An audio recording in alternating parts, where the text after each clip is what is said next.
Bismillahirrahmanirrahim. Assalamualaikum warahmatullahi wabarakatuh. Ashadu an la ilaha illallah, ashadu anna Muhammad Rasulullah. Allahumma sholli ala sayyidina Muhammad wa ala ali sayyidina Muhammad kama sholaita ala sayyidina Ibrahim wa ala ali sayyidina Ibrahim bil alamina innaka Hamidum Majid. Sebelum kita lanjutkan kajian kita panjatkan dahulu doa kepada Gusti Allah Ingkang Maha Agung ya, untuk saudara kita yang telah bersolawat atas channel dakwah ini. Semoga solawat itu menjadi catatan langit amal soleh bagi mereka dan keluarga. Begitu juga untuk peor-peor tercintaku ya, matur nembah nuwun, terima kasih atas doa-doa baiknya. Semoga kebaikan doa itu juga tercurahkan kepada kalian semua. Oke, sekarang aku akan menuntaskan. Efek kurang ngopi mungkin ya. Ngopi dulu. Bismillahirrahmanirrahim.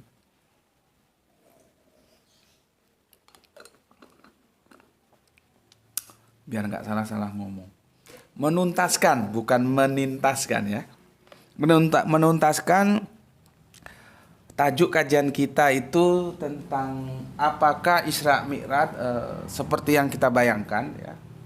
Dan itu harus dipahami secara benar bahwa Isra itu sendiri dan Mi'raj itu sendiri ya.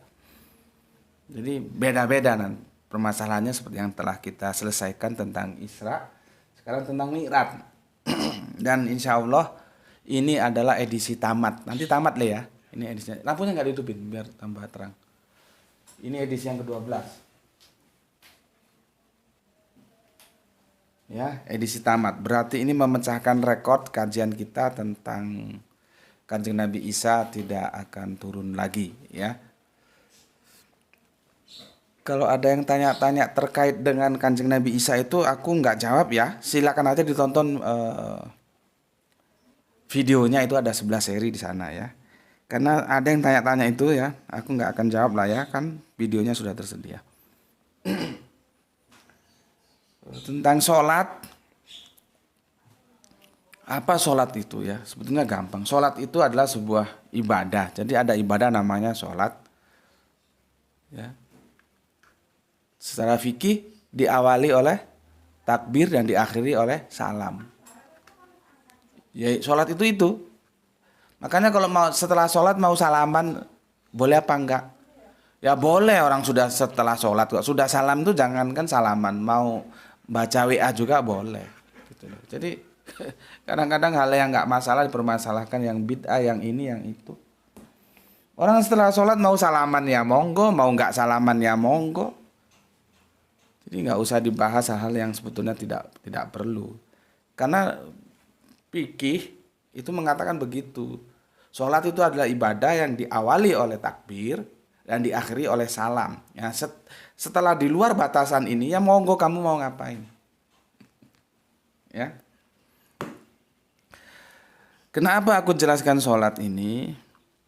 Karena ada sebuah pernyataan ya, itu ceritanya hampir sama dengan tuntutlah ilmu sampai ke negeri Cina.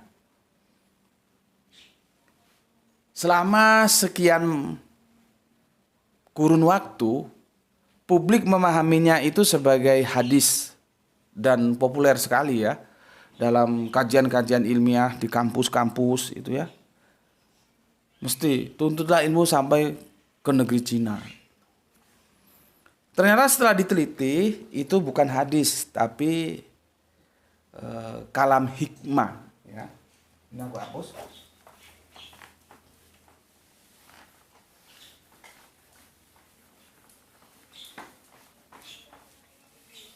Kita sekarang di Mi'raj ini ya. Itu namanya kalam hikmah.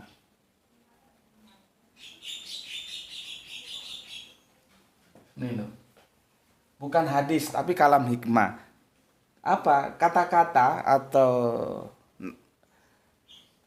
kontennya itu bagus ya. Tuntutlah ilmu sampai ke negeri Cina. Itu bagus. Kita sudah buktikan bahwa Di dalam Al-Quran itu tidak pernah sekalipun menginformasikan tentang mi'raj. Tentang bagaimana surat An-Najm sudah selesai kita bicarakan. Kita tahu sumber informasi Islam itu kan dua, ya.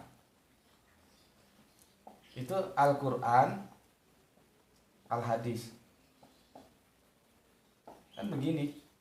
Ini sumbernya dua ini. Ketika ini nggak ada, maka kita larinya ke hadis. Ya. Akhirnya kita lari ke hadis. Banyak hadis-hadis tentang mi'raj itu banyak, ya. Di buku ini banyak dijelaskannya. Tangga, ini bagus judulnya, Tangga-tangga Langit, ya. Ini yang nyusun buku ini, semoga Allah merahmatinya, almarhum Bapak Muhammad Waqid. Orang tuanya dari Bapak Ahmad Waqid. Kalau ini Muhammad, putranya Ahmad Waqid ini, ya. Yang merupakan saudaraku yang banyak membantu aku dalam memahami Al-Qur'an, ya. Ini. Hadisnya banyak tentang mi'raj itu. Ya, tentang banyak. Salah satu hadis yang paling populer, hadis dalam tanda kutip, ya. Itu adalah as-sholatu mi'rajul mu'minin. As-sholatu mi'rajul mu'minin. Salat itu adalah mi'rajnya bagi orang-orang yang beriman. Ya. Apakah itu hadis? Nah, itu yang jadi masalah. Jadi dari sekian banyak hadis-hadis tentang mi'raj itu banyak di sini dan itu bermasalah. Ya. Salah satu yang paling populer itu adalah as-sholatu mi'rajul mu'minin. Masalahnya itu hadis itu bermasalah enggak? Itu loh. Ya. Aku review dulu, ketika aku mencari, ya, informasi tentang hadis ini itu berliku-liku itu. Ya.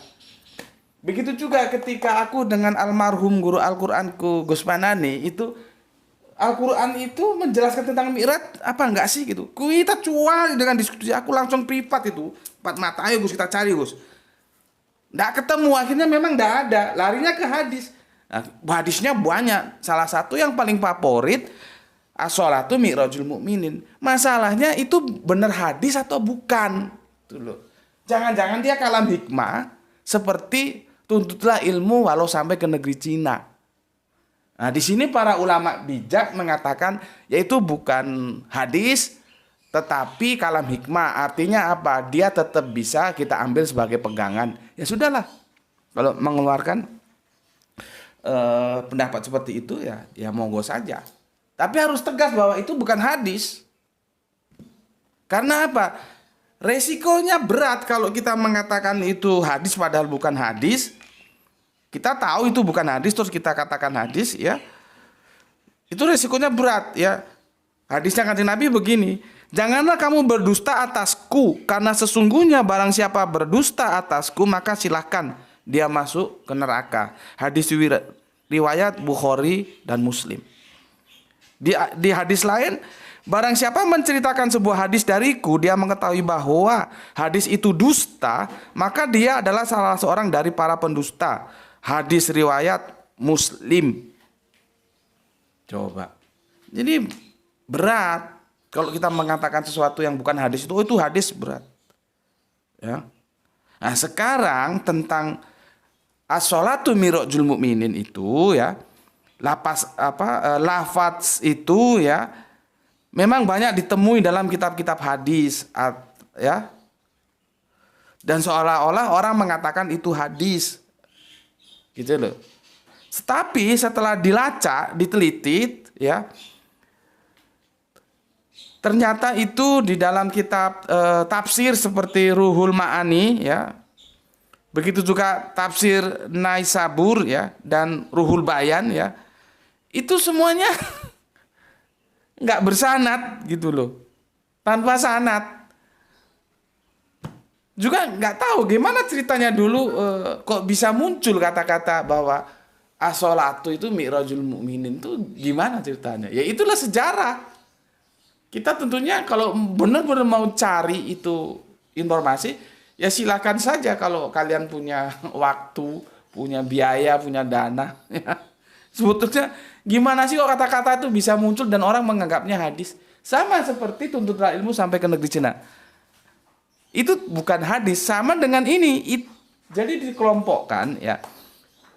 As-sholatu mirajul mu'minin itu ada pada kelompok kalam hikmah. Itu bukan hadis. Gitu loh. Jadi kita tarik kesimpulan, tidak ada satupun hadis yang menjelaskan bahwa Kanjeng Nabi mi'raj. Gitu. Ya. Terus bagaimana cara memahaminya tentang mi'raj? Lari kita ke sini. Ini kalau dibagi ini kalau aku tarik kan begini nih. Ya, aku tarik kan begini. Al-Qur'an dan Al-Hadis itu nakli. Ya. Nakli, sementara ada yang akli. Ya. Ini nakli, ya, ini akli. Ini nas, itu Al-Qur'an dan Hadis, yang ini akal. Sumber Islam itu. Ya, nakli dibagi dua, Al-Quran dan hadis. Ya, kalau nggak ada di Al-Quran, di hadis, nggak ada di hadis, dia bergeser ke akli. Sekarang kita menggunakan rasionalitas kita. Bagaimana sebetulnya tentang mi'raj itu? Ya, oke, aku hapus ini ya, atau jangan dulu ya. Jadi kita sekarang bergeser, di Al-Quran nggak ada, di Al-Hadis nggak ada, maka larinya kan ke akli. Gitu loh, ya. Nah, sekarang begini, para nabi itu diperintahkan itu untuk membangun peradaban, dan peradaban yang bagus itu ada peradaban dinullah, peradaban di mana dalam kehidupannya itu menjunjung tinggi dinullah. Itu peran para nabi seperti itu, ya. Ini aku hapus ya. Kalam hikmah sudah aku hapus. Jadi as-sholatu mirajul mu'minin itu kelompoknya kalam hikmah, bukan hadis. Ya. Membangun peradabannya kan begini. Nabi, katakanlah mulai Adam, membangun peradaban. Dia turun lagi. Ya, ini namanya A, B. Ini Kanjeng Nabi Adam misalkan ya. Dia membangun peradaban. Sepeninggalnya ini turun lagi peradaban. Turun maka diutus Nabi lagi. Ini membangun peradaban lagi nih. Ya. Nanti nabinya meninggal atau ditinggal, turun lagi ini. Ya, dan begitu seterusnya. Ini peradaban semua. Ini A, B, C, ini D, ini E. Ya, nanti tinggal meneruskan. Peradaban yang dibangun oleh para nabi itu di sini. Ya, ABC ini atau DEF ini. CD ini kalau ini terang ini gelap. Ya. Jadi para nabi diutus membangun peradaban. Nanti setelah era berakhirnya nabinya, yang entah itu diselewengkan, entah itu ditinggalkan, turun lagi peradaban sampai ke titik D. Nanti diturun lagi, terus diutus lagi nabi, bangun lagi peradaban. Nanti ditinggal nabi, turun lagi, gitu ya. Jadi sampai begitu banyak para nabi diutus itu ya, begitu melanjutkan ya, melanjutkan peradaban yang sudah dibangun oleh nabi-nabi yang terdahulu, gitu. Ya, nih dipahami dulu ini, ya. Nah sekarang terkait dengan mi'raj, kita masuk ke akli, itu juga membangun peradaban agung ini, ya, membangun peradaban agung ini.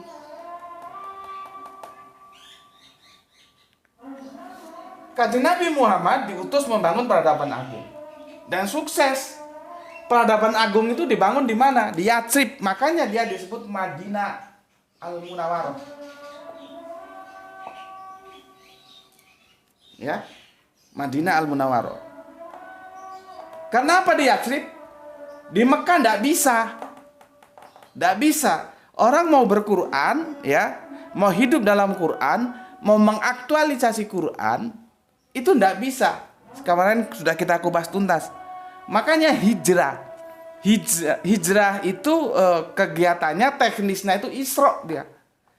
Kemana? Ke Yatsrib. Kemudian di Yatsrib lah Kanjeng Nabi sukses membangun peradaban. Maka dia Mi'raj. Ya. Jadi pijakan tangganya itu bisa diaktualisasikan di Madinah, di Yatsrib. Maka dia disebut Madinah. Suatu kawasan, suatu daerah di mana hukum Allah bisa ditegakkan. Yang namanya tangga, sebetulnya bukan tangga ya, alat naik gitu loh. Tapi ya supaya kalian gampang, tangga itu membangunnya dari bawah. Jadi dia bawah ke atas, bottom up. Bottom up. Nih, dari bawah bangunnya ke atas. Namanya orang naik tangga itu kan dari bawah tuh sampai ke atas, sampai puncak. Inilah puncak peradaban itu di Madinah kan. Bayangkan ketika PBB kan baru-baru saja bikin piagam, charter piagam ini, piagam itu. Abad-abad awal Islam, kemudian dilanjutkan di Madinah, sudah ada piagam Madinah. Coba. Itu para pakar tata kelola negara kalau baca itu piagam Madinah, bagaimana hebatnya kerangka berpikir pada waktu itu Kanjeng Nabi mengajarkan kita tentang kehidupan. Jadi sudah membaca sekian dekade ke depan. Ya. PBB belum ada. Kanjeng Nabi sudah mengajari kita bagaimana membuat piagam, maka disebut piagam Madinah itu. Itu ketika apa? Ketika membangun peradaban di Yatsrib. Ya. Jadi ketika peradaban sudah bagus, turun lagi, nanti dibangkitkan lagi, turun lagi, gitu. Ini terus begini, naik turun. Nah, sekarang pertanyaannya, kita kapan? Makanya kemarin kita bahas kapan umat Islam ini kiamah, kapan bangkit, dan dari mana kebangkitan itu akan kiamat itu akan kita mulai. Coba, seperti aku bilang kemarin, terserah Anda mau pilih mana. Mana sih yang bisa disebut Madinah sekarang? Sekarang kita ditugaskan, harus kita mengambil peran. Paling tidak ada sebuah cita-cita. Hingga sewaktu-waktu peradaban itu bisa kita bangun. Nabi sudah memberikan contoh di Madinah. Peradaban itu terbangun, maka dia menjadi peradaban yang agung, yang tinggi. Itulah yang dimaksud dengan Mi'raj. Itu loh. Ya, lah sekarang kita kapan? Dan dari mana kita mulai? Nabi kan sudah mencontohkan. Coba kalau sekarang aku tanya aja lah, mana sih yang bisa disebut Madinah sekarang? Apakah kebangkitan itu, apakah kiamah itu dari negara kita ini, dari negeri kita ini? Bagaimana peradaban puncak itu akan bisa kita bangun? Ya wallahu alam. Itu kan ada kajian-kajian masa lalu, itu sejarah, nanti ada masa yang akan datang, yang eskatologi itu kan juga membicarakan itu. Kapan peradaban ini akan bangkit lagi? Nah, sekarang kondisi dunia ini di mana? Coba. Gambarnya gini loh. Ini kan peradaban puncak yang dibangun para nabi ya. Kanjeng Nabi Adam ditinggalkan, turun lagi, diturun nabi berikutnya, ditinggalkan, datang lagi. Begitu juga sampai Kanjeng Nabi Muhammad. Nah, taruhlah Kanjeng Nabi Muhammad itu kita, karena panjang kita balik ke sini. Kita sekarang ini, dunia sekarang ini ada di sini atau ada di sini? Coba. kehidupan, ya, peradaban manusia di dunia ini sekarang ada di sini atau ada di sini? Kalian nilai sendiri. Ya. Nah, sekarang kalau kamu bilang kita ada di sini sekarang, lah sekarang bagaimana kita bisa bangkit melakukan apa yang telah dilakukan Kanjeng Nabi? Masalahnya kan di sana. Kembali lagi, bisanya adanya kebangkitan, adanya kiamah bagi umat Islam itu ya tidak bisa terlepas dari yang namanya edukasi, pendidikan. Tanpa pendidikan tidak bisa. Ya, tidak bisa. Tidak bisa. Makanya kemarin yang ada mengkritik kok dilihat dari sudut bahasa. Bahasa itu sumber awal. Kalau kita nggak ngerti artinya Madinah aja nggak ngerti, bagaimana kita punya sebuah obsesi saja ingin membangun Madinah supaya peradaban itu unggul seperti ini. Lah wong Madinah aja nggak ngerti. Makanya aku bilang walaupun mondok 6 tahun tapi sama gurunya di pondok nggak diajarkan konsep bagaimana membangun peradaban para nabi, nggak dikasih tahu Madinah kuwi opo, ya begitu 6 tahun pulang ke rumah dari mondok ya plonga-plongo, nggak punya sebuah obsesi bagaimana dia misalkan oh iya bisa aku apa, bisa aku lewat pendidikan aku memberikan kajian-kajian sehingga umat Islam tercerahkan, bisa menapak tilasi apa yang dilakukan Kanjeng Nabi, kan begitu. Itu bisa kalau dia paham dari sudut bahasa saja, nggak usah yang macam-macam. Tapi kalau dari sudut bahasa saja Madinah dia nggak ngerti apa itu Madinah. Bagaimana dia mau punya obsesi? Nggak usah melaksanakan. Obsesi saja nggak punya. Seperti lagunya siapa itu? Sebuah obsesi itu ketik di YouTube itu. Ya. Makanya aku heran kalau ada orang itu kok menyepelekan bahasa. Justru bahasa itu pintu gerbangnya yang pertama kali harus kita lalui. Itu. Ya. Apalagi yang bisa aku jelaskan ya, karena sebentar lagi mau sholat asar ini ya. Coba aku review dulu. Berikutnya ya, peradaban ini itu kan dilanjutkan oleh 4 sahabat ya. Ketika Kanjeng Nabi wafat, dilanjutkan oleh sahabat sahabat Abu Bakar. Begitu sahabat Abu Bakar selesai, dilanjutkan sahabat Umar. Sahabat Umar selesai, dilanjutkan oleh sahabat Utsman. Sahabat Utsman selesai, dilanjutkan oleh sahabat Ali yang termuda. Itu era-era keemasan para peradaban. Ya, era-era keemasan. Setelah sahabat Ali, iku wis politik tok kuwi. Pertarungan antara rivalitas lama antara Abbasiyah dan Umayyah. Itu sudah politik toh, itu bukan Islam itu. Memang yang bertarung orang punya agama Islam gitu aja. Tapi itu bukan Islam. Setelah sahabat Ali itu selesai itu kepentingan politik semua. Makanya nanti kalau kita baca hadis itu ada hadis-hadis politik tuh harus hati-hati.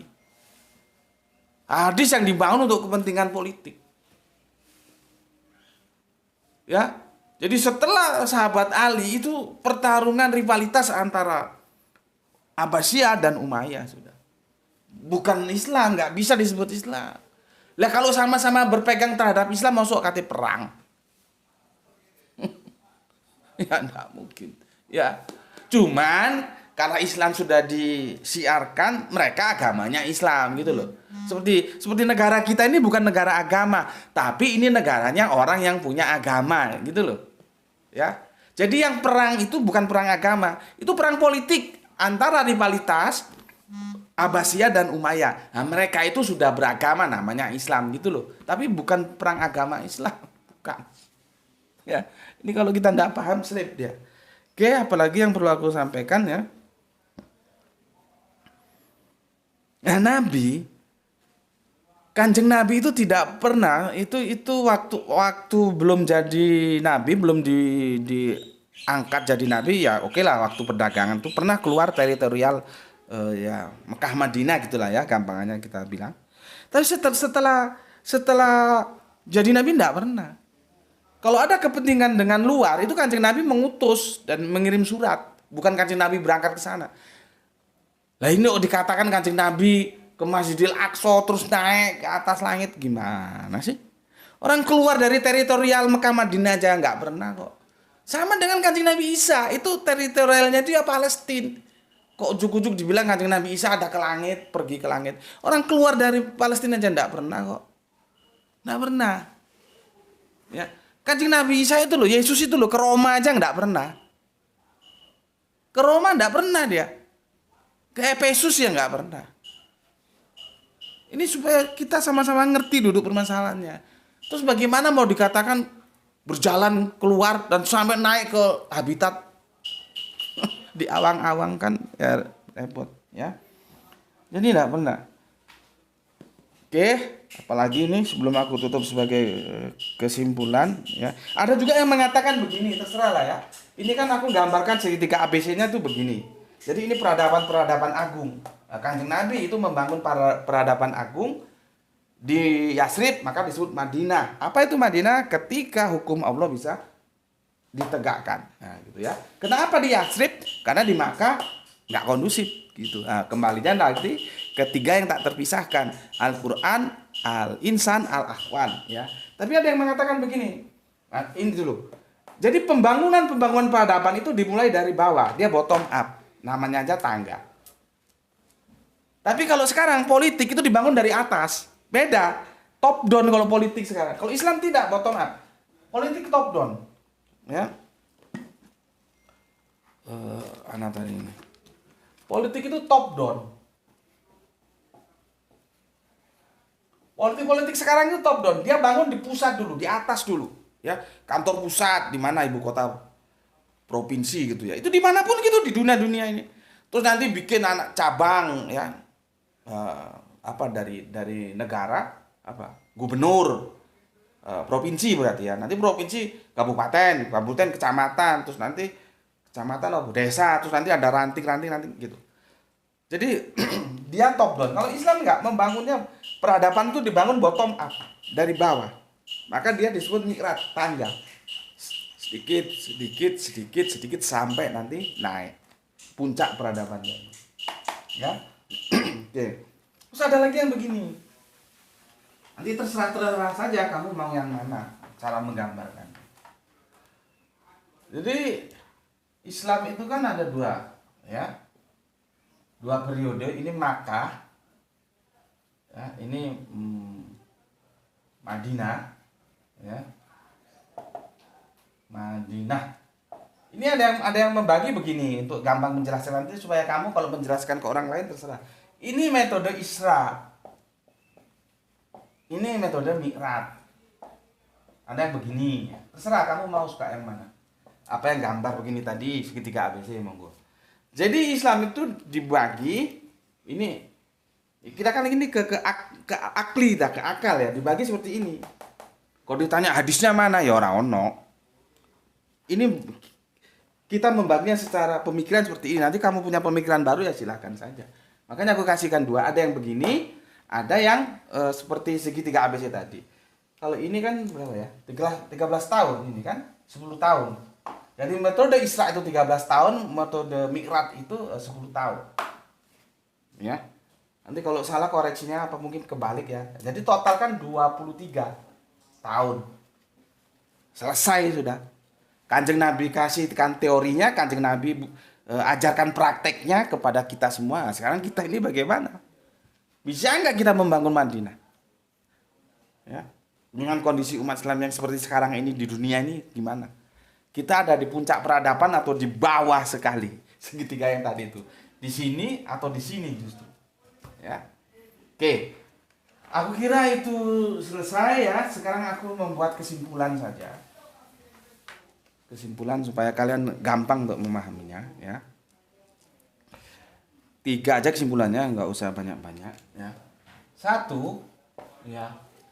Isra Mi'raj itu berawal dari sebuah keinginan ya, sebagaimana tugas para nabi itu untuk membangun peradaban yang dinubloh. Ya.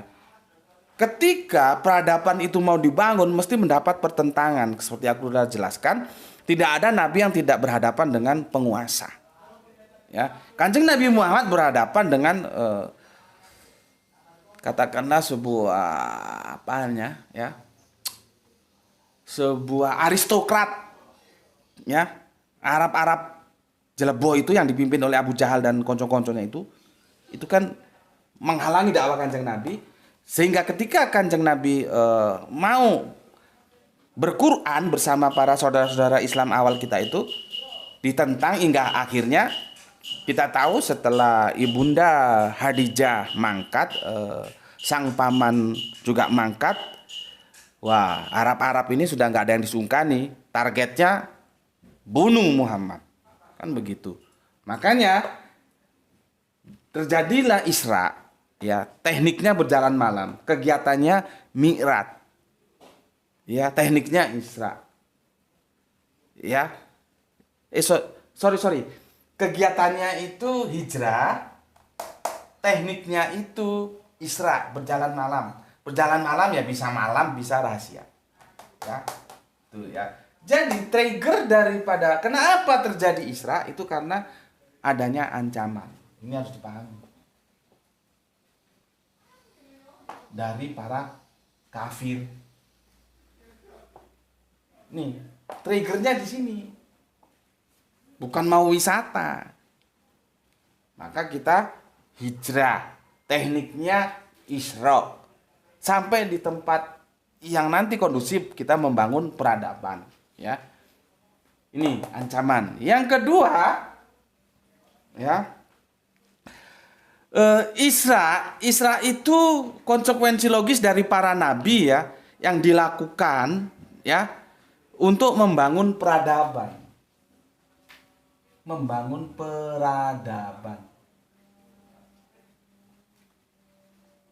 Nih, makanya ada pemikir Prancis, ya, itu bilang bahwa Islam itu sebetulnya kalau dia dipakein baju yang namanya agama terlalu sempit. Maka dia menyebut dalam bukunya itu Islam is civilization. Jadi maksudnya Islam itu peradaban karena dia kompleks. Kalau hanya dia disebut agama itu terlalu sempit. Tidak cocok untuk Islam karena Islam itu kompleks. Bayangkan kita mau tidur aja sampai nanti bangun tidur itu ada aturannya. Masuk kamar mandi aja ada aturannya. Waris ada aturannya, berdagang ada aturannya. Semua kita dalam aturan-aturan yang indah. Makanya aku lupa namanya, itu pemikir Prancis mengatakan bahwa Islam is civilization. Jadi Islam itu peradaban. Karena kalau dia hanya dipakein baju Islam itu agama, itu enggak kena. Ya, enggak kena. Oke. Yang ketiga dari kesimpulan Isra Mi'raj itu adalah ini prototipe, ya, prototipe. Nabi itu prototipe manusia, maka Nabi itu manusia bukan malaikat. Repot nanti kalau nabinya malaikat, ya kita nggak bisa melakukan apa yang dicontohkan. Karena dia akan menjadi prototipe bagi manusia, maka Nabi itu manusia supaya apa yang dilakukan Nabi itu bisa dilakukan oleh manusia.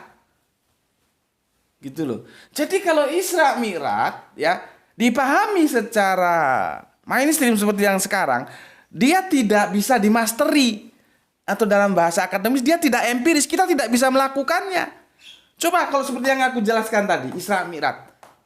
Itu kita bisa melakukannya, bahkan harus melakukannya. Lihat aja nanti kondisinya itu kapan kita melakukan, kapan umat Islam ini bangkit membangun peradaban. Itu yang namanya prototype, ya, prototype. Jadi Isra Mi'raj itu karena prototipenya Kanjeng Nabi, kita bisa melakukannya. Tinggal nanti kondisinya itu, situasi kondisinya bagaimana.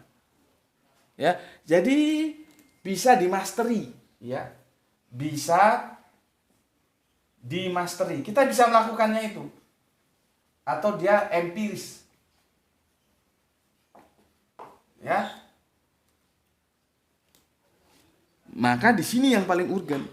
Ketika Isra Mi'raj dipahami seperti mainstream, bayangkan dalam waktu, ya, yang semalam itu dari Masjidil Haram ke Masjidil Aqsa, naik lagi, nggak usah nganunya lah, nggak usah mi'rajnya, Isra'nya saja lah, itu ada manusia bisa sekarang, memasterinya bisa.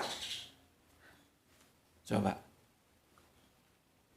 Ada yang bisa menembus sekian jarak waktu, karena itu kalau dihitung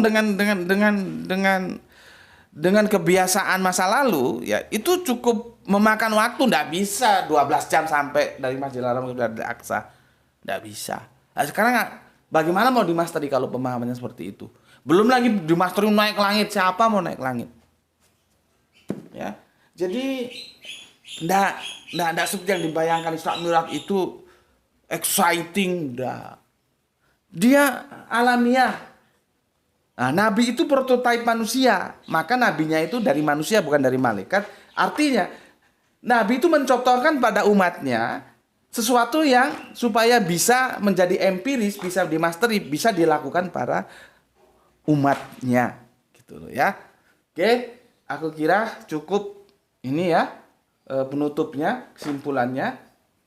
Nanti kamu mau nambahin, mau apa lagi menurutmu silahkan ya. Berarti 12 seri ini tamat. Tamat ya. Tamat ya. Tamat. Nah, sekarang sebagai penutup,